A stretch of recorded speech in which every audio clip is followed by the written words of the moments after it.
The galley was converted into a mosque and everyone came to pray. The world's most feared flight from Dubai to Dhaka. I was already approached 3 times by staff. They were wondering whether I've lined up for the wrong flight. I'm literally the only white guy, the only foreigner that goes on the flight. Hello, Thank you. it's 1E.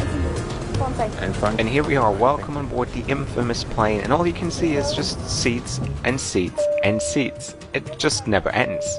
But getting to my seat actually wasn't that easy of a task due to the endless numbers of passengers boarding to the front door.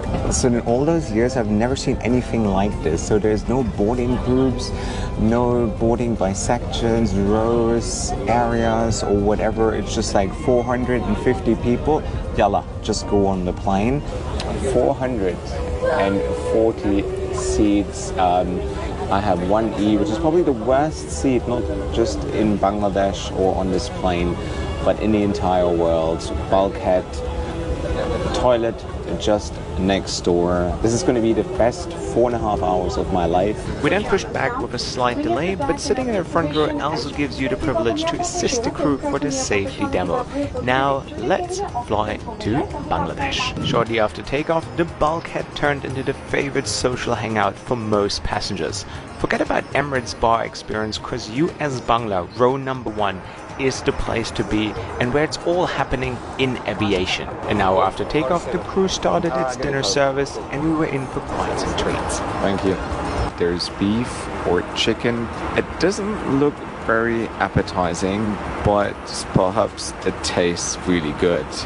However, the crew is really lovely.